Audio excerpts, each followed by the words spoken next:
Alrighty, good morning, gang. I see many of us here, although we are still missing quite a few folks. So I'll warm up a little bit slowly, but today is a big day. Today and this week are kind of a big deal for this class because this is where we're going to start interacting with this object called the derivative. And the derivative is the central object of study in Calc 1.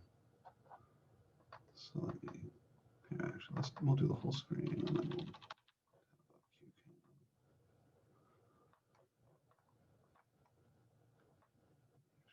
start talking to each other. All right. So yeah, welcome back to MAC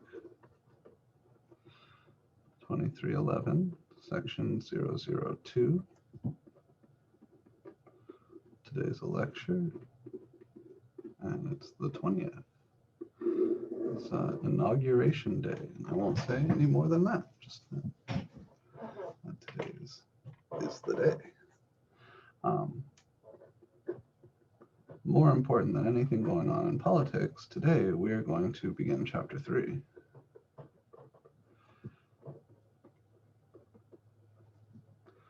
I'm sorry, we're not really going to begin chapter 3, I should say. Chapter 3 is on differentiation rules. We're going to begin working with the derivative. Chapter 3 will have to wait for next week.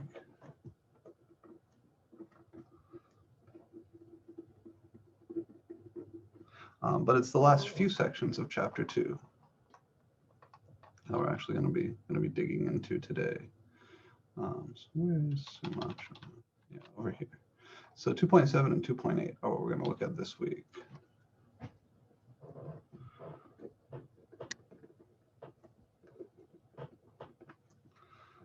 (2.7) is the derivative and rates of change.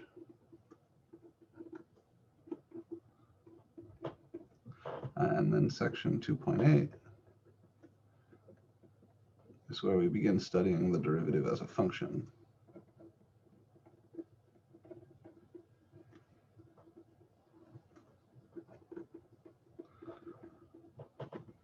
So I kind of tried to warm you guys up a little bit earlier in the term to this idea of the derivative.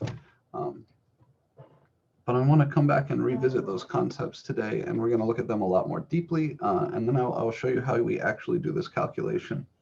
Naturally, it's going to be done in terms of limits. That's why we've spent so much time learning about limits so far. So we need to have our limit skills being strong to get through this. So if you do have any questions about the limits that I'm going to take in class today, any of the calculations, feel free to stop and say, hey, where's this step coming from, or why did we need to do that? Those are all really good questions to ask right now before they get buried. Remember what the derivative is. So we talked about the two main problems in calculus. The first big problem in calculus is the tangent line problem. Finding tangent lines.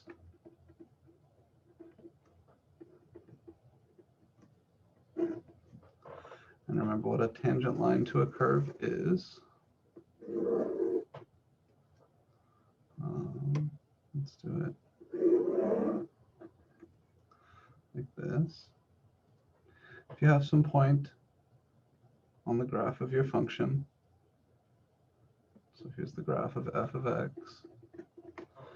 and you look above some x value a along the graph here. This is the y-axis, this is the x-axis. This point right here would be a comma f of a. What I want to do is find the equation of the line that just barely kisses the graph of the function right here. It's kind of like, remember, if there's a guy skiing along the graph was like a ski slope, this would be his skis, how his skis are pointing as he goes along the graph. So kind of this game we all play as little kids with toys where we scoot them across the carpet or over hills on a rug, and we kind of keep them tangent to the rug. The goal here is to find this tangent line.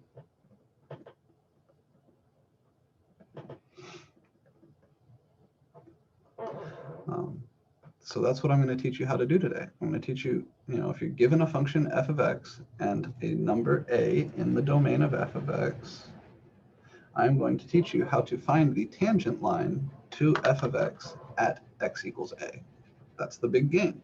And once you have that, you're ready to start exploring all these different little areas of calculus and all of these little ways that we can use these to solve important problems in physics, elsewhere in science, plenty of important problems in pure mathematics, lots of cool places. So to find the tangent line, to find any line,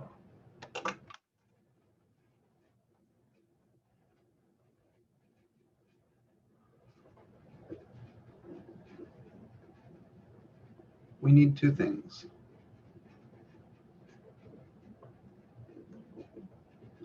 And you guys have all been through the algebra rigmarole, so who can tell me what are the two things I need in order to find the equation of any line? The slope. The slope and y-intercept. Not necessarily the y-intercept, but a point. All right.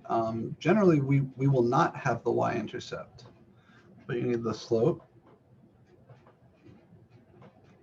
and a point. The slope, m, and a point, x0, comma, y0, or whatever. If you have these two things, this point on the line,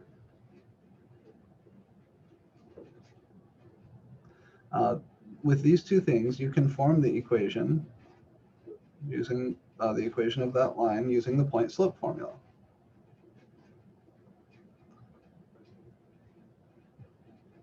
Which we start teaching way back in MAT 1033, but I know a lot of students are kind of allergic to all the way through pre-calculus.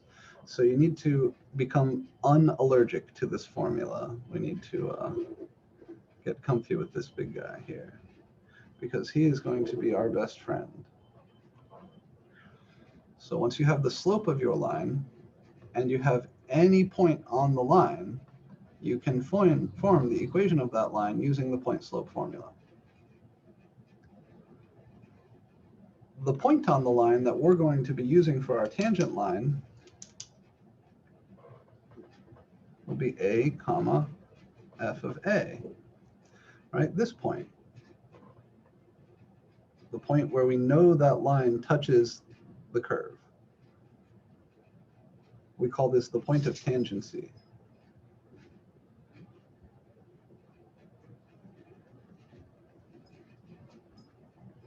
It's the point where the tangent line is tangent to the curve. And the slope m, this has a special name. This is called f primed of a. This is the derivative.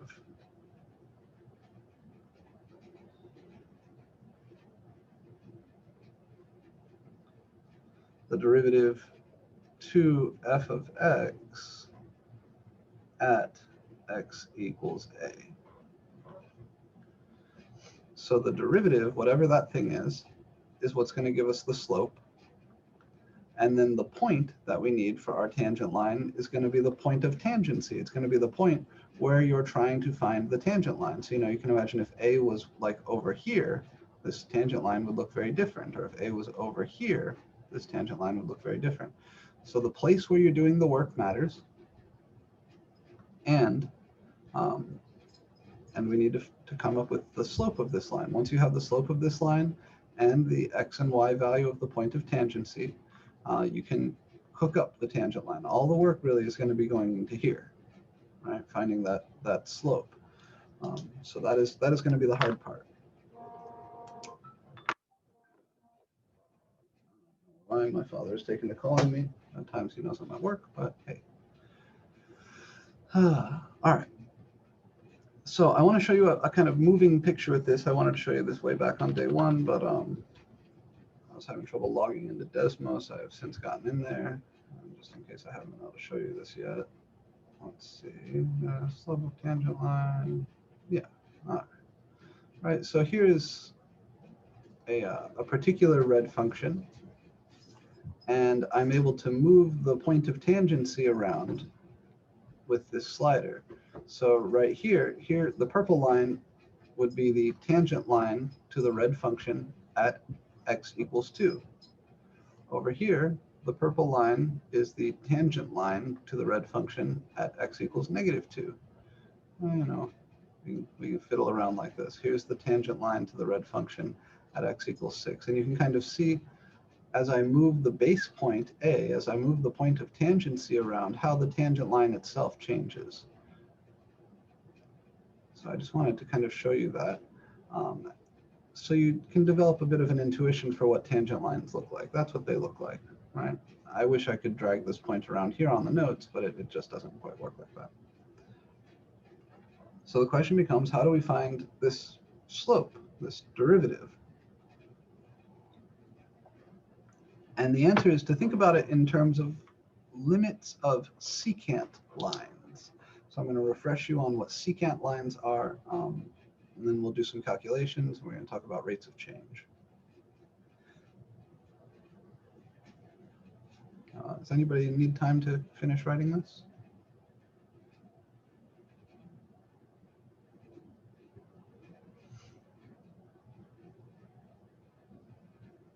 Okay.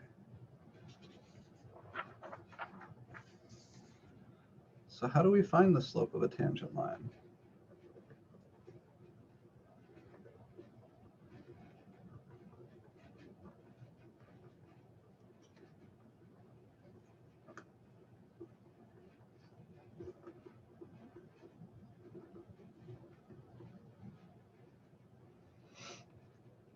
Well, I'm going to draw for you that picture again.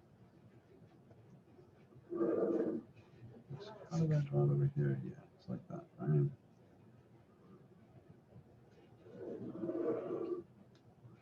Something like this. We'll take our base point here, A. So I'd like you to redraw this picture fresh. And we're going to consider a nearby point. I'll draw it over here to exaggerate, but I'm going to draw this some distance h away. So this is A plus h.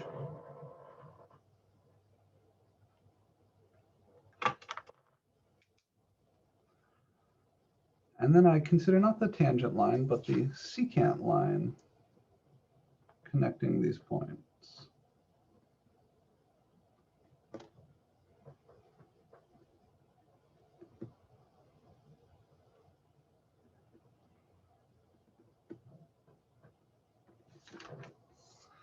So you may remember that a line that connects 2 points on the graph of a function is called a secant line. And here I have the graph y equals f of x. This is my x-axis. And what I'm going to do is slowly march this point closer and closer and closer to this point. I'm going to hold this point fixed. It's like I've got my finger pinching this down here. You ever tie a bow? Same sort of thing. You pinch down here, and then you slowly nudge this guy closer and closer and closer. So as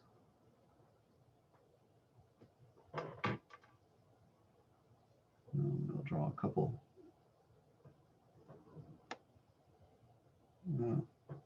I'll just say this, yeah. As we bring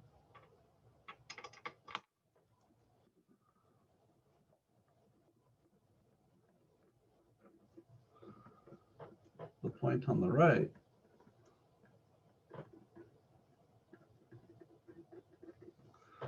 closer and closer to the point on the left,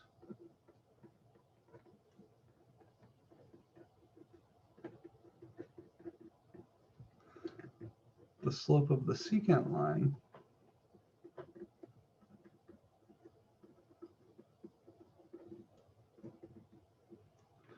gets closer and closer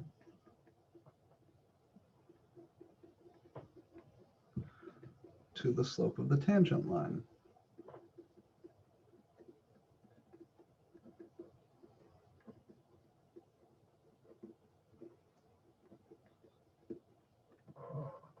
So this object right here, this is called a secant line.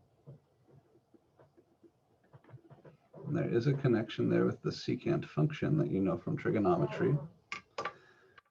And you can imagine if I bring that guy real close over here, if I keep the point on the left fixed, but I bring the point on the right really close,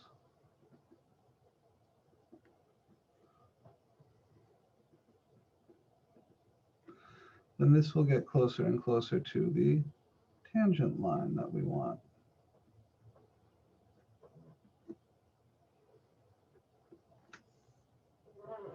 All right, that's the idea. And as this guy marches in closer and closer, you will get your tangent line eventually. So what is the slope of the secant line?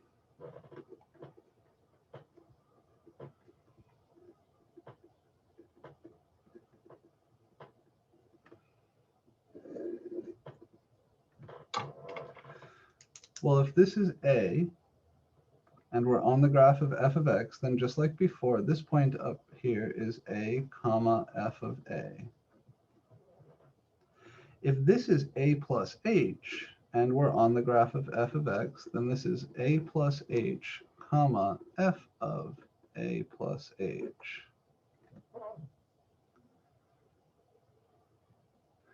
So the slope of the secant line, I'll call it m sec, is y2 minus y1 over x2 minus x1. We've done a million slope calculations in our algebra classes. It's the rise, the difference in y values, over the run, or the difference in x values.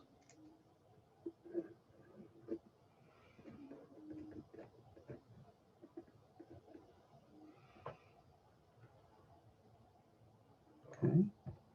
And this, if you look downstairs, this is the same as f of a plus h minus f of a, all divided by h.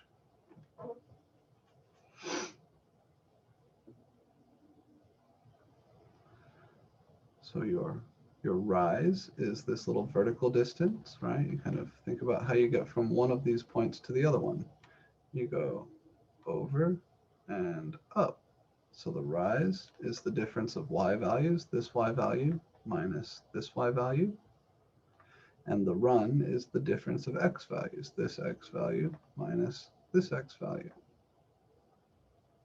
And the trick to the way we set this up is that this is now really a function of the variable h, where h is the horizontal distance between the 2 points.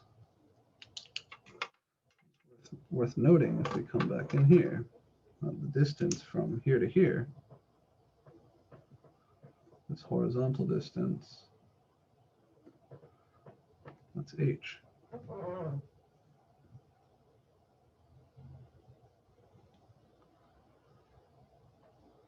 So as we bring the point on the right closer and closer to the point on the left, the slope of the secant line of this thing becomes the thing I want, the slope of the tangent line.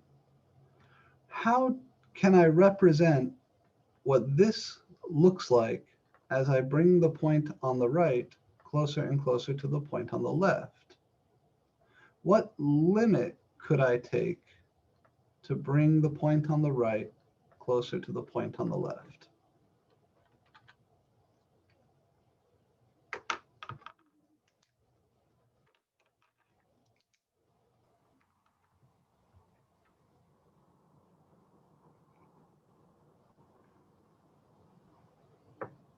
The limit of a from the right. Let's see. So I want this guy to approach a. It would be the h approaches a. I'm sorry, Robert. Say that again. It would be the limit as h approaches a. Almost. As h approaches a plus h would approach 2a. So what I want to do, you're right in thinking that it's going to be something to do with h. We said the horizontal distance between these 2 points is h. and I want to bring these 2 points closer and closer. So I want to send that horizontal distance down to 0. So h approaches 0. Yeah, exactly. Yeah. So the slope of the tangent line, so therefore, the slope of the tangent line we'll call M, oops, sorry. Oh, okay. We'll call M tan. This is the limit as h goes to 0 of M sec. The slope of the tangent line is the limit as the distance between these 2 points goes to 0 in the slope of the secant line, which is, and here's the definition we're going to need to use, lim h to 0, f of a plus h minus f of a all over h. And we call this the derivative of f at a.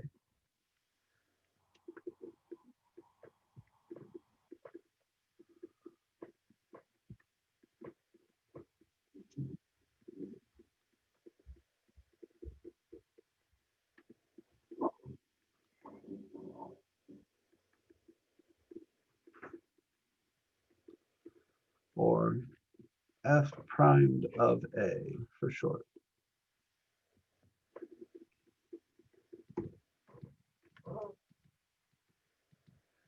So the kind So of, prime stands for the derivative. yep, that's exactly what I was just about to say. This little apostrophe symbol here that I read as the word prime stands for the derivative. So f is the original function, f primed is the derivative. So we read this as f primed of a. I have a quick question about what is M tan? M tan is the slope of the tangent line. You know how we always use M for slope, Oh, okay. tan for slope of tangent, M sec for slope of secant. You don't need to stress about those notations. You're not going to see them everywhere. The real thing we need to remember, so our definition here, i.e. the definition of the derivative, is that f primed of a is defined to be equal to the limit as h goes to 0, f of a plus h minus f of a all over h. So this is the thing that we really need to hold on to here. This is the definition of the derivative, and we have to remember that that gives us the slope of the tangent line. That's the big deal. The colon equals to here just means is defined to be equals to. You can just read it as an equal sign if you want.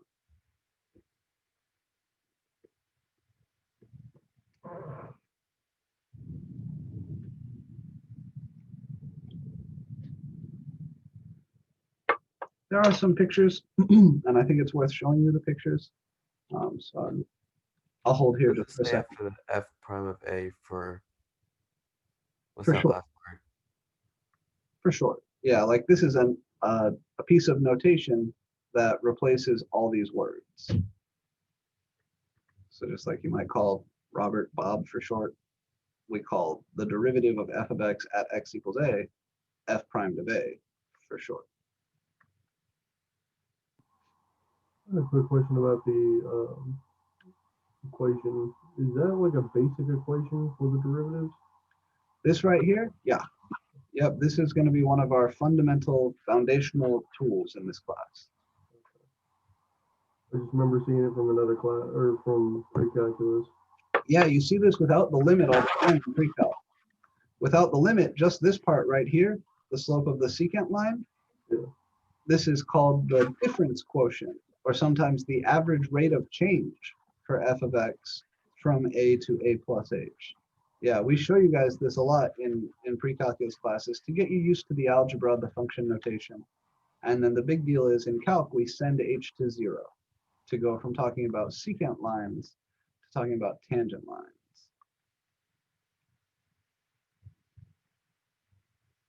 So the thing that we didn't have in pre-calculus that we do have now is a limit. And now we can use limits to turn this difference quotient into an actual derivative.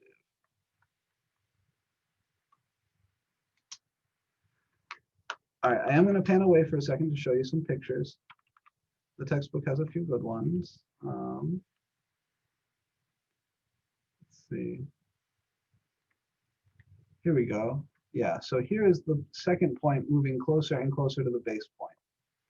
All right, right here, this point P is A comma f of A. And what they're doing, look at this picture down here, they're dragging that second point, which they've labeled as Q, closer and closer and closer to P. That is sending H to 0. They use a slightly different notation here. There's no reason to do this. It only makes things better.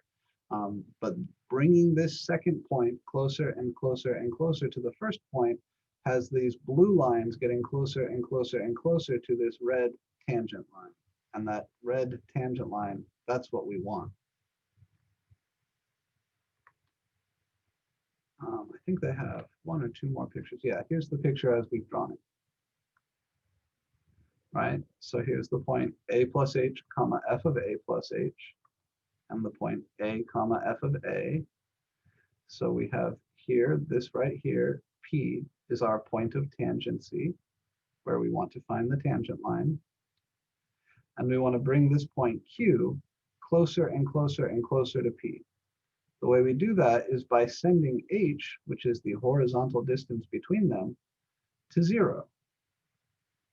And if there is a pattern in the slopes, so that this blue line slope gets closer and closer and closer to some definite slope, like this red line's slope, then we call that the derivative. So here's our definition, right? The slope of the tangent line is the limit as h goes to 0, f of a plus h minus f of a all over h. So let's do some calculations. We'll go ahead and do their first one here. They want to find the equation of the tangent line 3 over x at 3 comma 1. All right. So let's do this shit. Ready to do some calculus.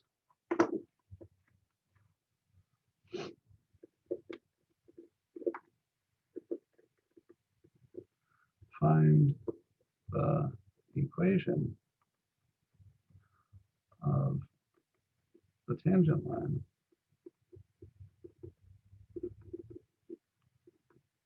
to, I'll call it f of x equals 3 over x at x equals 3.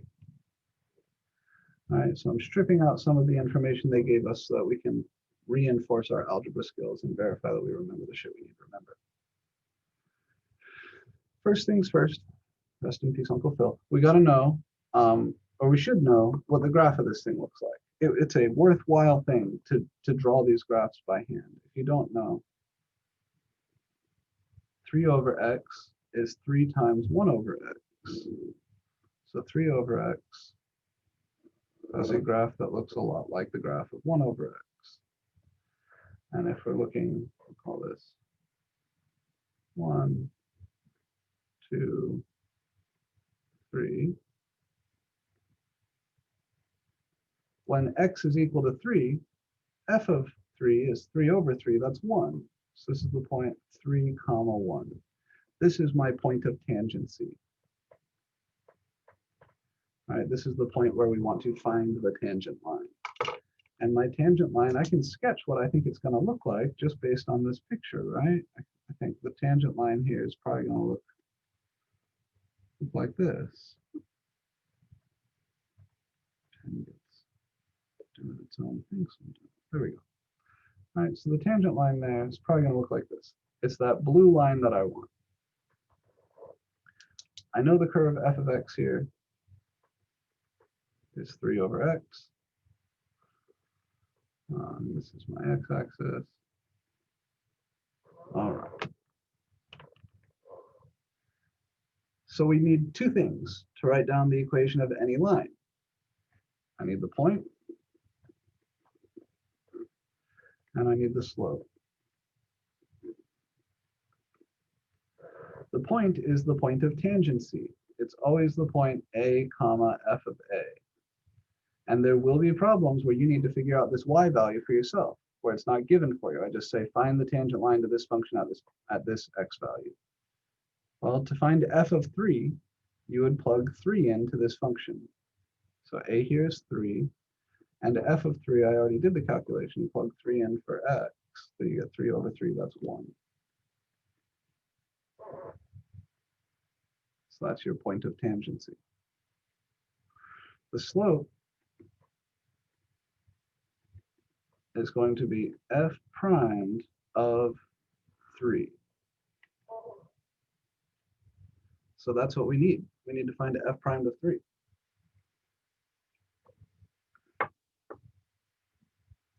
By definition, so I'm going to come down here.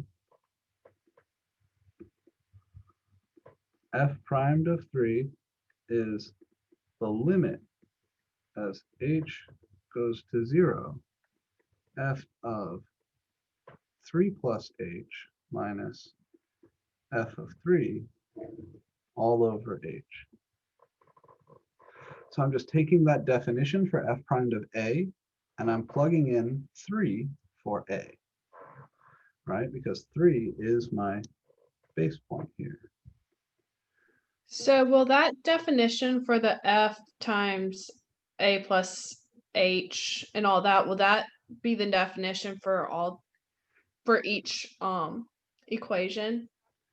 Each time you need to I guess so. calculate a derivative in chapter 2, we'll be using that definition. I want to be clear, it's not f times anything. This is function notation. That's f of a plus h minus f of 3. So Okay. I think we can factor out an f and cancel. This is f of 3 plus h. This is f of 3. It's the output from the function f when you feed it the input 3 plus h. But yeah, that definition is the definition we'll use everywhere in chapter 2. Okay, thank you. Yep, so all this week. All right. If I want to do this calculation, I need to start figuring out what the things in the fraction there are.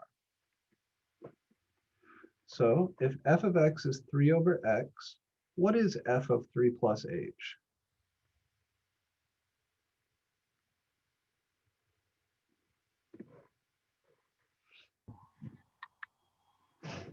Put a little side panel here.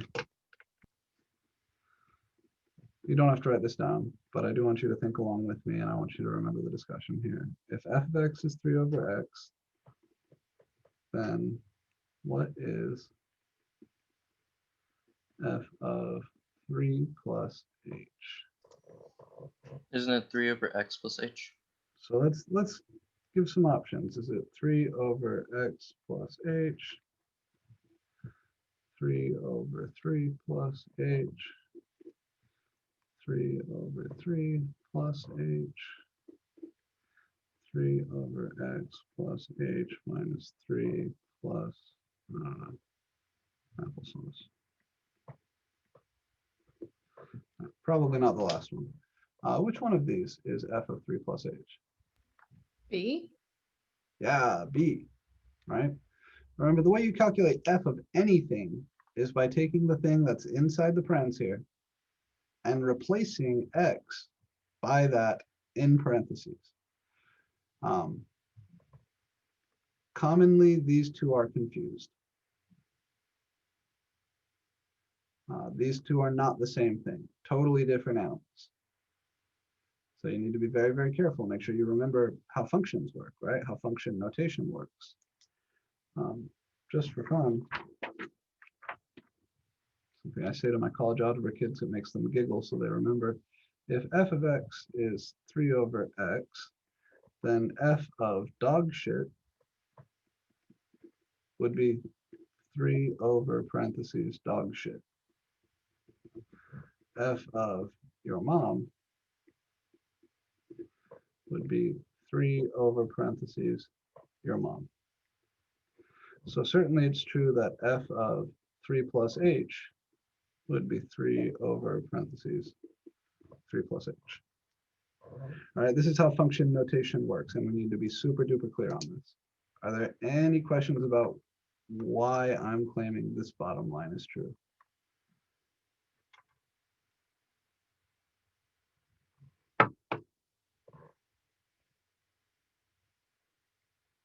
Okay. So then we're ready to come back here. F of 3 plus h.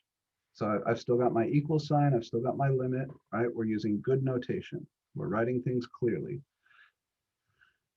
It's important. F of 3 plus h then I can replace as 3 over 3 plus h. And this habit of always writing your input in parentheses is a very good habit, right? Maybe we ditch the parens in the next line, maybe we keep them. But on that first line where you're plugging some complicated expression into a function, always do some parens. Minus f of 3. Well, that's 3 over 3. And then this whole apparatus is being divided by h.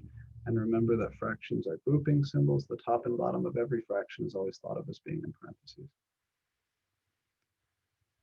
Good so far? Questions so far? Where did you get 3 over 3? I'm sorry. You're just a little bit muffled, Robert. Can you maybe move the mic closer to your face? Yeah, where'd you get the 3 over 3? F of 3. So the same sort of thing. If f of x is 3 over x, then f of 3 is 3 over 3. Right? I just replaced the x in this expression by 3. So same way we got this guy, we get this guy. My fault. Wasn't seeing it. I'm sorry, I'm still having a real hard time hearing you. That was my fault. Wasn't seeing it.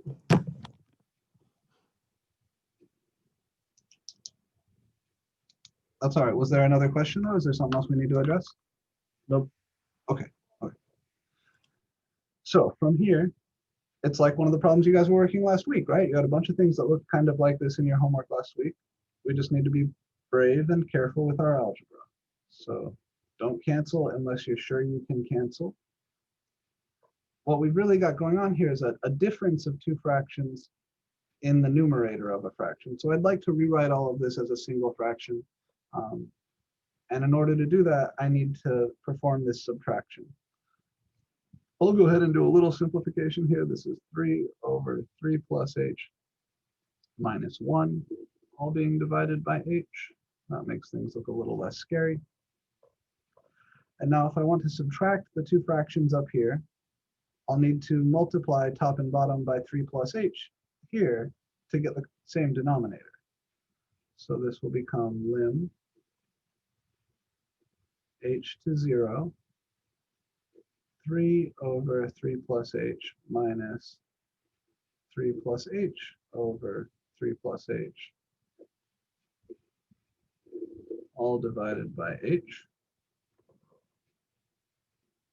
And again, we always need to be thinking of these as being in parentheses, top and bottom, every little bit. Now that they have the same denominator, I can do the subtraction.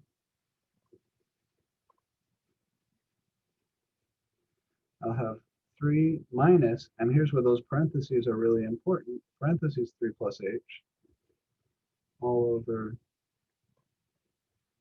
3 plus h, all being divided by h downstairs.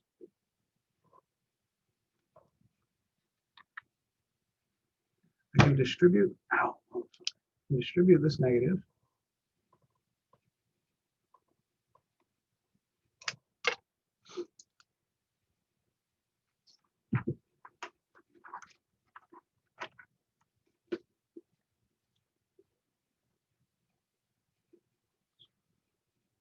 And I will get lim h to 0, 3 minus 3 minus h over 3 plus h, all divided by h. And then of course 3 minus 3, those go away.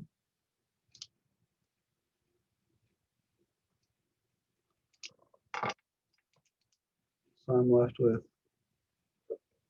limit h to 0, negative h over 3 plus h, all divided by h. And this is where we need to think a little bit about how fractions divide.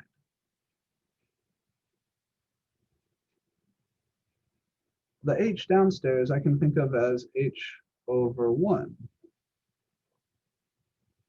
So this is the same as lim h to 0, negative h over 3 plus h times 1 over h. In other words, dividing by h is the same as multiplying by 1 over h. And now I can cancel the common factor of h.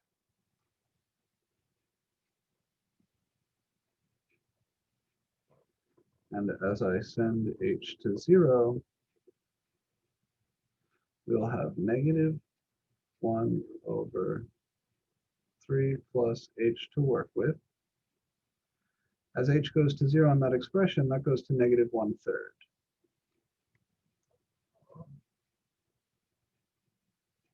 So I know it's a lot of work, but you need to get comfy doing all this. I'm going to hold this here for a second with just the first and last few steps. You guys finish copying the last few steps, then we can go back and look at any portion of that. While you are writing, I will grab more coffee.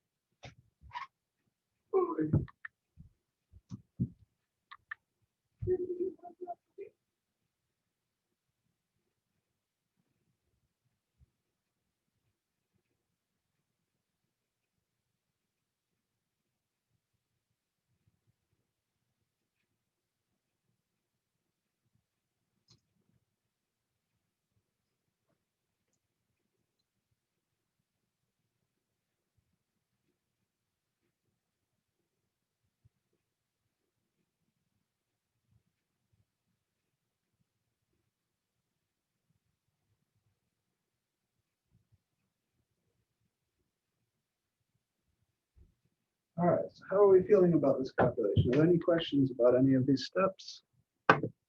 Or would we like to see any of the intermediate steps here?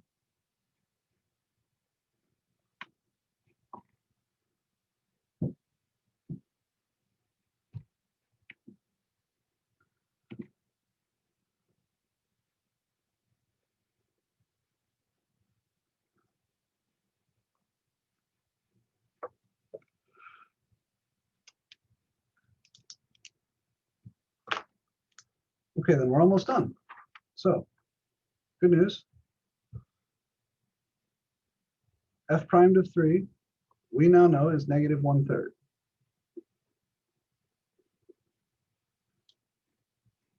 So, let's say, equals ... equals negative 1/3. So we have everything recorded here. So once I have the point and the slope, I use the point slope form of a line to write down my tangent line, and that's it, then we're done. So the tangent line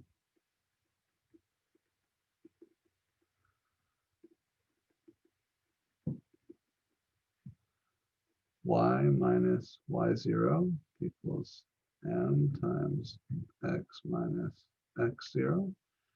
y0, the y value of the point I know is on the line is 1. M, the slope of my tangent line, is negative 1/3. And x0, the x value of the point that I know is on the line, is 3. So that's it. That's the equation of this line. Now, if you want to, you can put that into slope-intercept form. You can distribute the negative 1/3.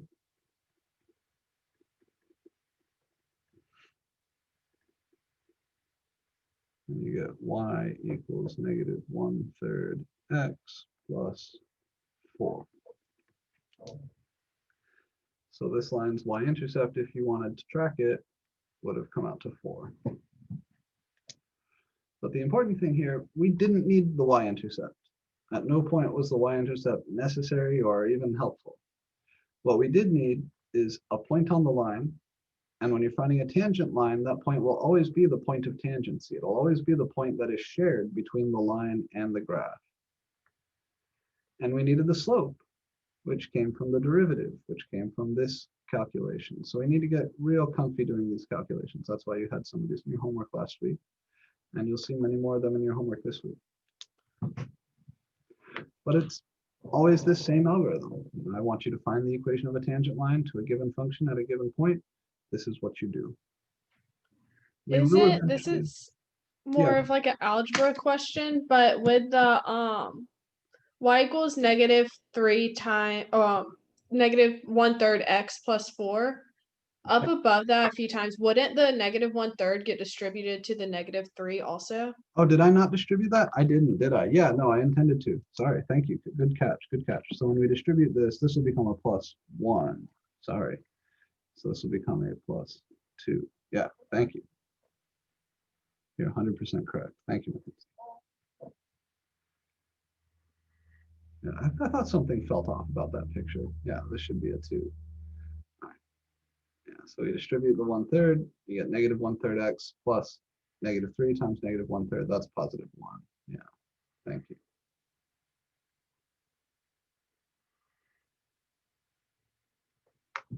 Other questions or comments?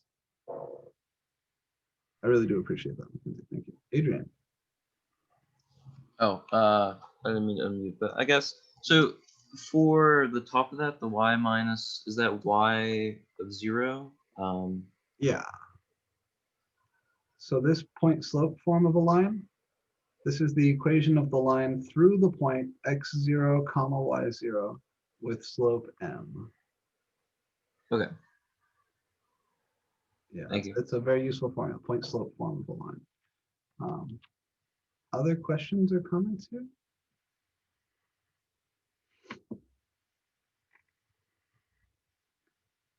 All right, so what I was going to say is, for now, every time you're asked to do a problem like this week, this is how they're going to go, right? You're going to need to determine a point on your tangent line, which will always be the point of tangency, and you need to determine the slope of your tangent line, which will always come from the derivative, which means a calculation like this. Some things I want to share with you, some notation. Also, a fact is that there are other ways to calculate this slope. We're not ready for them yet. But after you finish chapter 2 next week, once we're through this, I'm going to start showing you some other ways to come up with this number. But I want to emphasize, especially if you happen to remember any of those tricks from high school, if you took an AP Calc class there or anything like that, please don't try to apply those tricks here. Please really practice with this. So I want to give you some warning. Exam 1 will have a question where I ask you to calculate a slope of a tangent line, where I ask you to calculate a derivative raw from the definition like this. And you will have to show me the algebra steps. You'll have to show me the limit work in order to get credit for that. Another little exam 1 caution, there will be a problem on exam 1 where you have to draw for me a graph and the tangent line. So make sure you're comfy with your basic graphs like power functions, sine, cosine, natural log, e to the x. All of those fundamental graphs from your pre-calculus classes, I am comfortable and will on occasion ask you to draw on exams. I know that WebAssign cannot force you to draw a graph by hand. The only way to develop this skill is to draw the graphs by hand as you work the homework. So please do that. Every time WebAssign says draw this graph, please draw the graph. Don't just pick the graph from the 4 options you have there. I understand that we all have busy lives and we all want to be efficient with our time. But I wouldn't ask you to do it if it weren't important, I promise. So please take the time to practice drawing the graphs and drawing the tangent lines. And if you happen to know any shortcuts for finding this thing, please hold off on using them. All right, for now, use the limit definition. Okay, some other notations.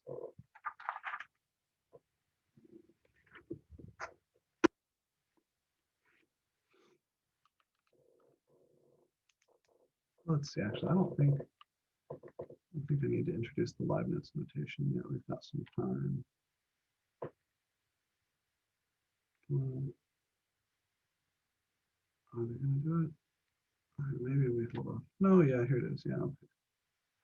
So the concept of a rate of change. So you don't need to copy this picture down, but notation surrounding the derivative.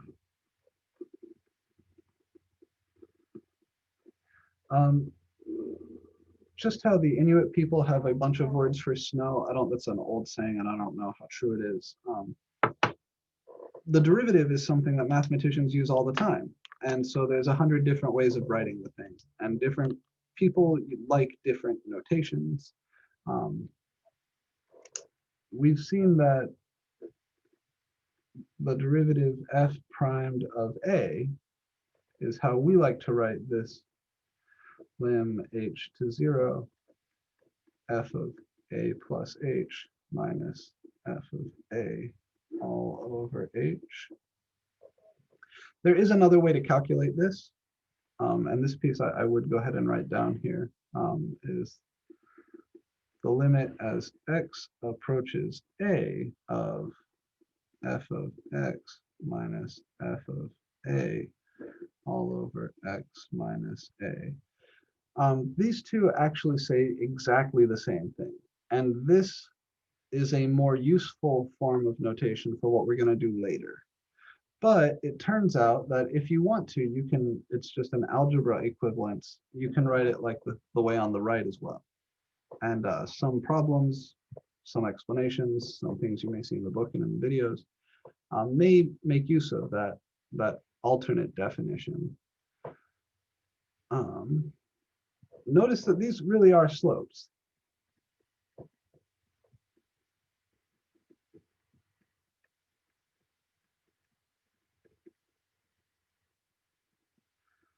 F of a plus h minus f of a, this is a rise or a change in y.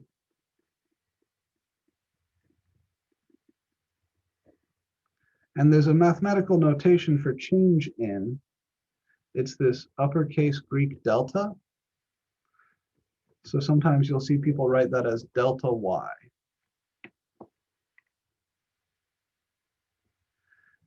And h itself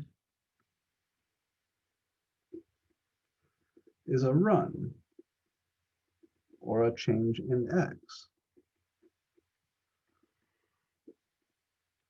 And sometimes you'll see that expressed as delta x.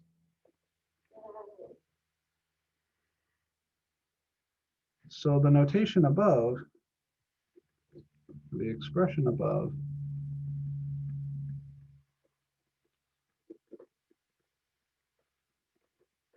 can be thought of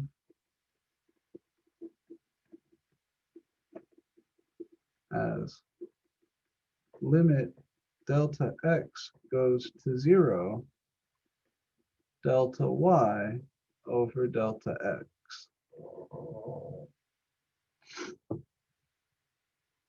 This notation down here is what the term I would use is opaque, hard to see through, not transparent, right? Does not really help you see what the things in question are, but it does have some utility in helping you understand what kind of things they are. The top is a rise, and the bottom is a run. So this whole thing is clearly a slope.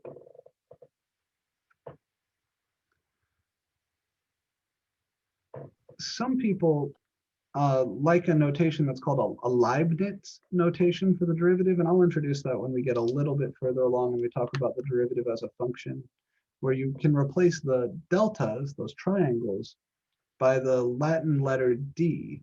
And that kind of has a meaning that Newton called infinitesimal. So you can think of the derivative as being a very, very small change in y divided by a very, very small change in x. And those very, very small changes can have meaningful physical descriptions, especially when we talk about things like position, velocity, and acceleration. So the last thing I would like to do with you guys today is talk a little bit about position, velocity, and acceleration. I have a question about the second equation where the limit x approaches a, f of x minus f of a over Yeah. x over a. For that one, is that finding the rate of change? These are all rates of change. Yeah. So how is that equation any different than the one on the left? I It's- know it says they're equal, but like, should I use one in particular for one problem? Nah, just be aware that if you see this, it means the same thing as this. Okay, so on the test, if you're like find a limit and I put the equation on the right, that's okay. That would be fine. Yeah, you can use these interchangeably. Just make sure you're comfy with what all the pieces mean so that you apply it correctly. This definition I find a little bit easier to work with and a little bit easier to understand in most contexts. This definition is literally equivalent to this, but some authors prefer it because it looks a little bit more like the rates of change that you're used to seeing in pre-calculus. So it depends on what your pre-calc class was like. Did you guys look at rates of change like this, or did you look at them like this? But they are literally the same thing. If you replace x here by a plus h, this becomes this, and this becomes this. So they really are the same thing.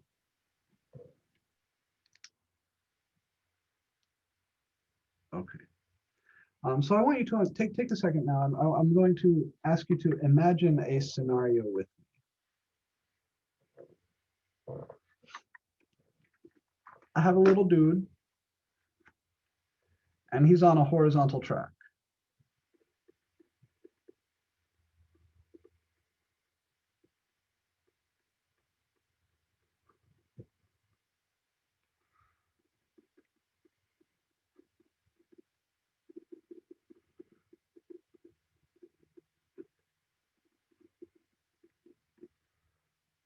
So here's my track. And here's my little dude.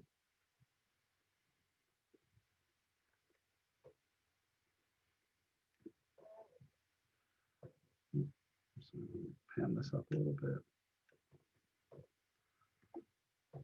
He starts here, but he's going to run across this track some distance. He's going to turn around and run back some amount, and he's going to turn around and run further over this way. So maybe over here is time t0, and he runs over here at time t1, and then he runs back over here at time t2, and finally he runs over here at time t3. Call these positions x0, x1, x2, and x3 respectively. Then you can see that the dude, he did a kind of complicated pathing, right? He came out here, and then he ran back, and then he ran out like this. This is what my fella did.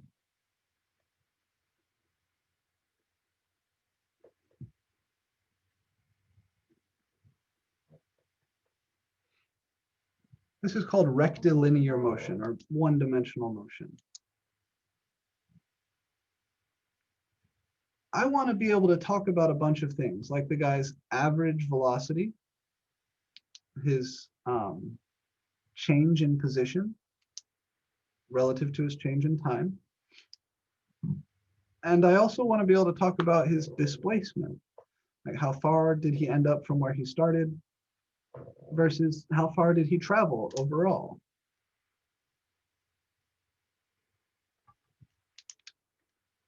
If he started here at x0, so you know this position on the line is x0, and he ended up all the way over here at this position, x3, then his average velocity over his whole journey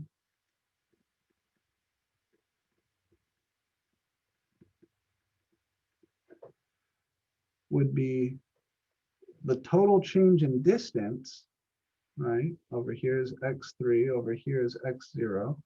So it'd be x3 minus x0 divided by the total change in time, which would be t3 minus t0. Right? How long is a distance divided by time?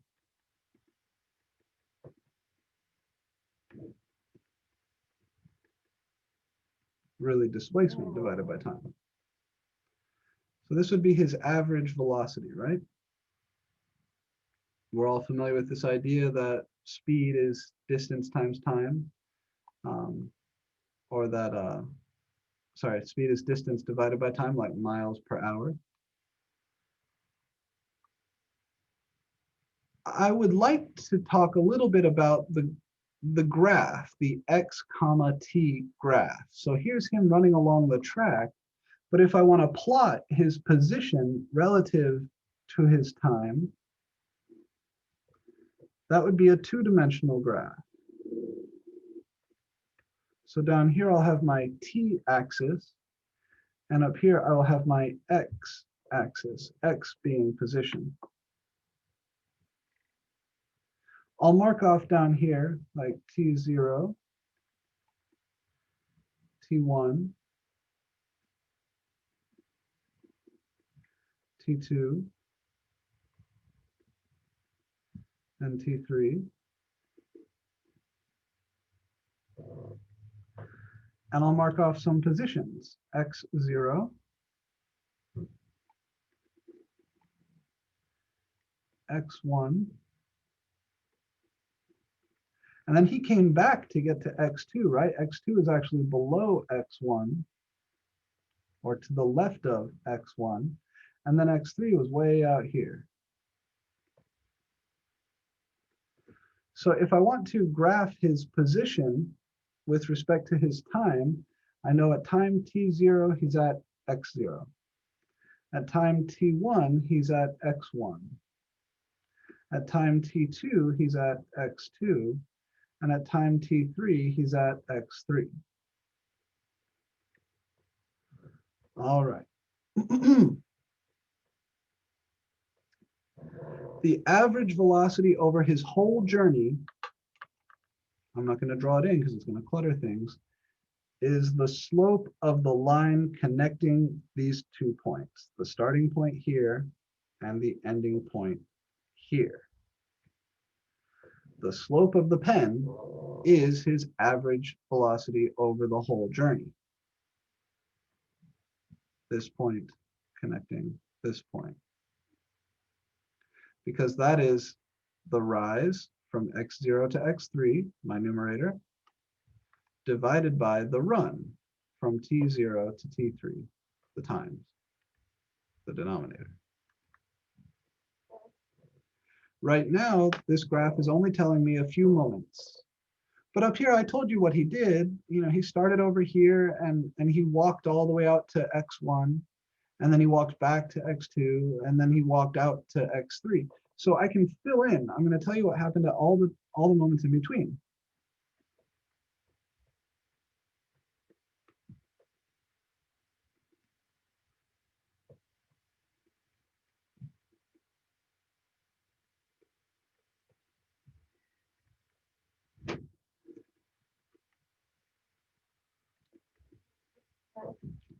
Here is the graph of his position with respect to his time.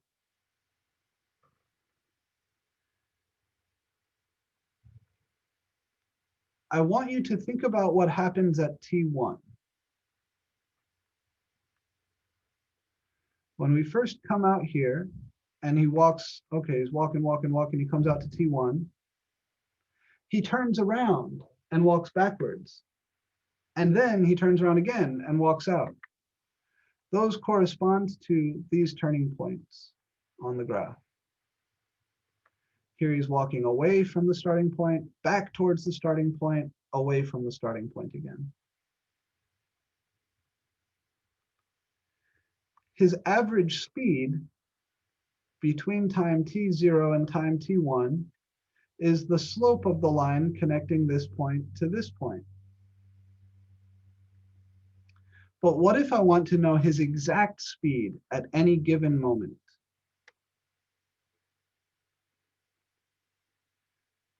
Well, then I would need to know the exact instantaneous rate of change.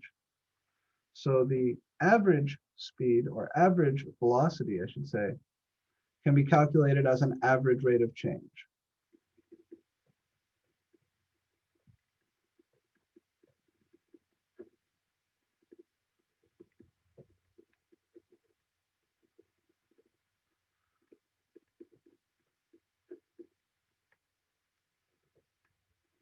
So is position divided by time. You could write this, if you wanted, as delta x over delta t, right? Delta x over delta t. So his instantaneous velocity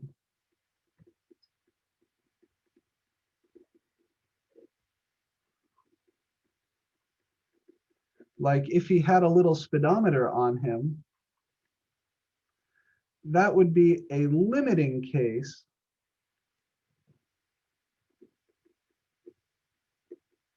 as delta t goes to 0 of delta x over delta t, which we recognize as a derivative.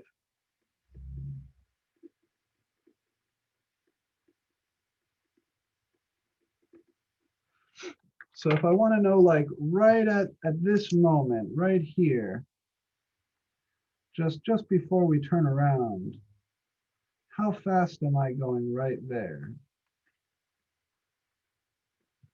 That would be the slope of this tangent line.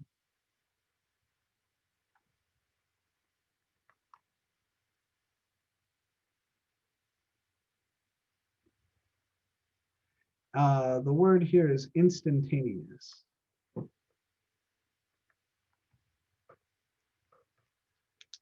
And indeed, the velocity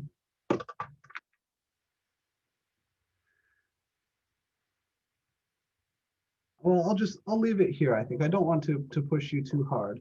The velocity at any given moment in time is the derivative of position. If you want to know how fast is my dude moving at any given time, you need to find the slope of the tangent line on this position graph. So there's a really important connection in physics to this concept of the derivative. It's that your velocity is the derivative of your position. And it turns out that acceleration is the derivative of your velocity. So these are rates of change, right? Your velocity is the rate of change of your position with respect to time. Instantaneous velocity is a limiting case of that. Acceleration is the same way. It'll be easier for us to talk about these once we've gotten through section 2.8. So I'm not going to dig a whole lot deeper here. And I also think we're right about out of time. So these are tying up beautifully. We've got about 5 minutes left. So let me see if I can find a fun problem for us to work involving these things.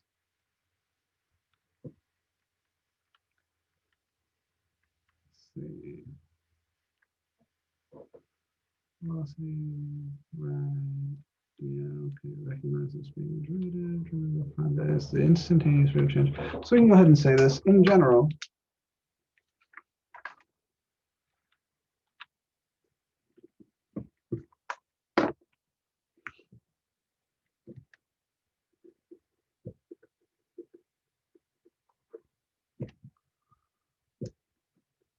F primed of A is the instantaneous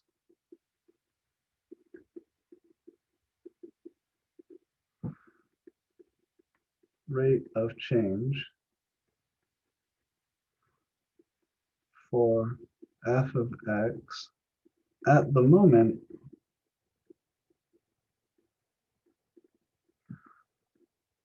when x is equal to A.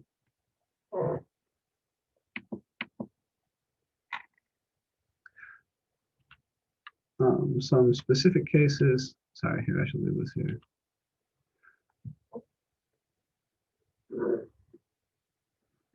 Important case.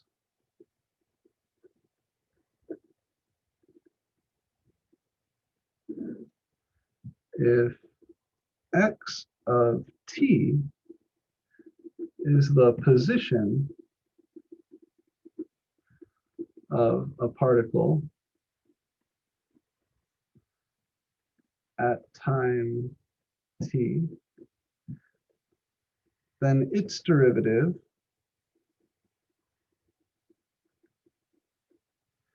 we call x primed of a is the instantaneous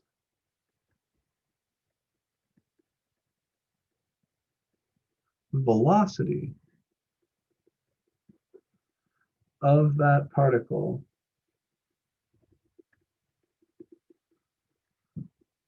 at time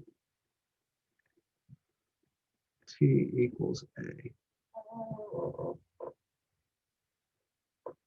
So for example, if I tell you a drag race, a drag car sets off at time t equals 0 and crosses the finish line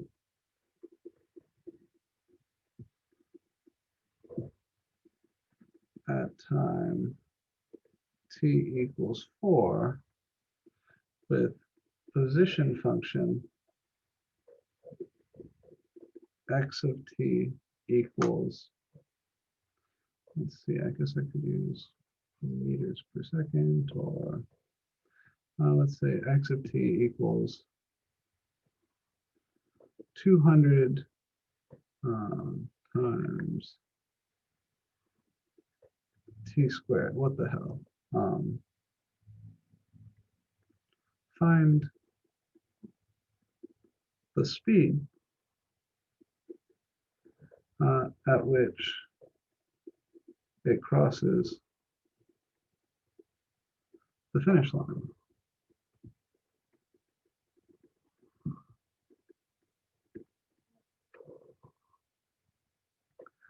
All right, so I've got a car and it's just going to start off and it's going to accelerate as hard as it possibly can. It crosses over the finish line 4 seconds later. I'm told that its position is given by this guy. And I want to find the speed. Here we can interpret speed as meaning the same thing as velocity. Velocity has more information than speed. It also tells you direction. But for us, we know the direction of the car, so speed and velocity are really the same thing here. We want to know the speed at which it crosses the finish line.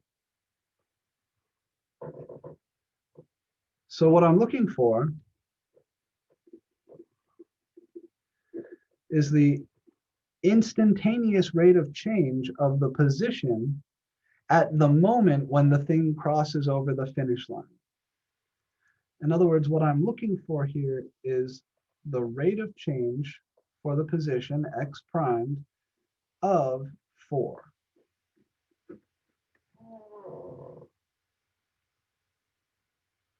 Don't be confused by the variable labels, right? Instead of calling the function f, we're calling the function x. Instead of calling the variable x, we're calling the variable t. This is just common notation from physics. X is used for position, t is used for time, instead of using f for your function and x for your variable. Don't let yourself be confused by that. It's not a big deal, it's just a different label. So x primed of 4 should be the limit as h goes to 0, x of 4 plus h minus x of 4 all divided by h.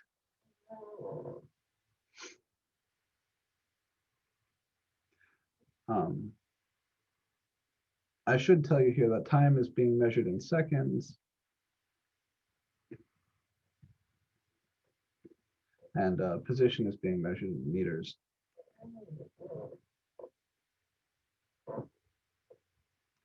So I want to do this calculation. This would be the limit as h goes to 0 of, well, what is x of 4 plus h? That's 200 times 4 plus h squared. And then x of 4, that's 200 times 4 squared. And all of this is being divided by h. So the m here stands for meters, the s's here stand for seconds. And now this is a calculation like those you were doing last week. We just have to FOIL out the top and deal with these issues. I can't just plug in 0 for h right now because I have this h downstairs. So I need to get rid of him before I can deal with anything. You can factor out the 200, and doing so will keep the numbers smaller. I recommend it. And then we FOIL out 4 plus h squared. That's 16 plus 8h plus h squared. And then minus the 200 is gone, 4 squared is 16. All of this being divided still by h. The plus 16 and the minus 16 go, and you get limit h to 0, 200 times 8h plus h squared over h.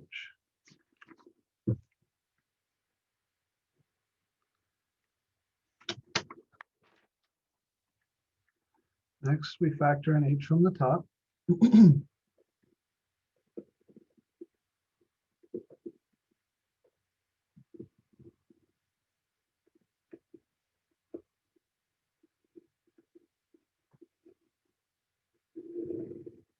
And now you can cancel that with the h in the bottom, because it is a shared factor. The bottom here just becomes 1, right? The bottom was h, which is h times 1. So the bottom becomes 1. And we're just left with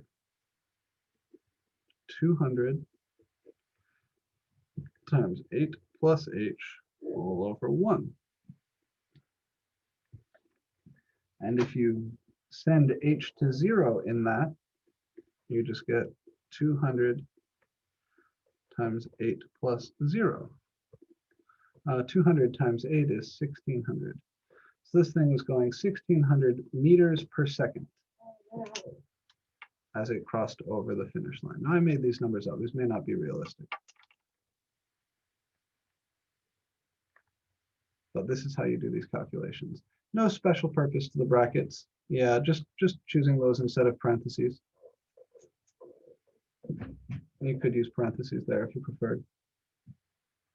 But I factored out the 200 and there were already some parens here, so I didn't want things to get conflicted between the two.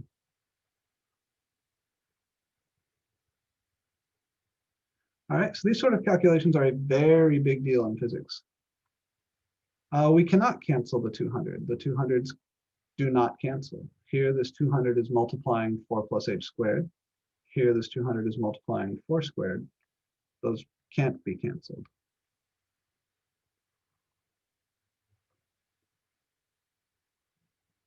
So we got to follow our order of operations. The multiplication that connects the 200 to the 4 plus h squared here, and the multiplication that connects the 200 to the 4 squared here, takes precedent over the subtraction. So they cannot be canceled, but they are a common factor. 200 is a factor of this and a factor of this. So I can factor out the 200, but there's no other 200 that I could hope to cancel it with. Yeah, there's no need or hope or reason to cancel 200 here. Cannot be done.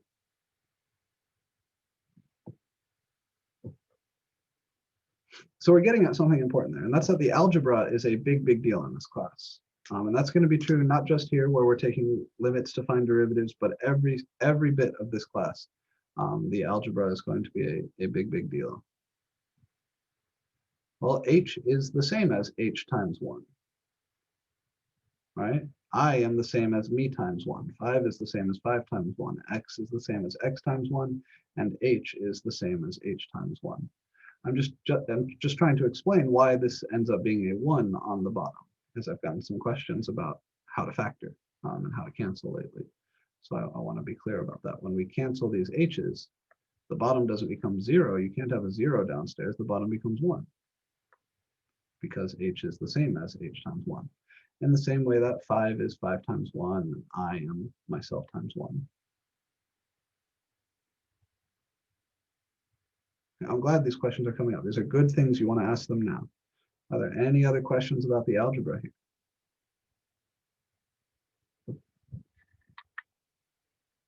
All right, I got to get moving. I have another class that starts in just a minute. In parting, if you're nervous about algebra, there is a really good book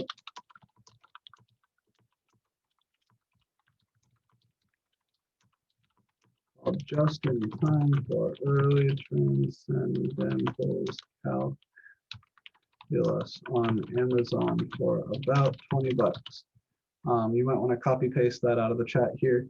If you're nervous about the algebra, if you want something to help you bone up and get good fast, that book is great for it. I actually just bought a copy of it for my wife. My wife is taking Calc 2 right now, and she's nervous about her algebra and trig skills. So this is a really good book. It's got like a guy holding up a calculus book on a platter on the cover. You'll know it when you see it. Great book for getting those skills and making sure that all the little holes in your algebra background are filled in. But I do have to get running. I do have another class, so I will see you guys either next time, which is Friday for us, or in office hours. You do have a new homework that's going to come out, and that homework will have lots of calculations like these. I'll be publishing that just as soon as I can. I'll probably be in about an hour and a half. And I'll make sure you have an appropriate amount of time to work on it. I'll either make the homework shorter to compensate for the days lost to the holiday, or I'll make it due later. One of those two things, but I haven't decided just yet. All right, I got to get running. Remember, office hour today, 1 to 2 p.m. if you need to talk to me. Otherwise, you can send me a Canvas message or an email. I hope you guys are all having a wonderful rest of your day, and do not hesitate to ask for help if you need it. Take care.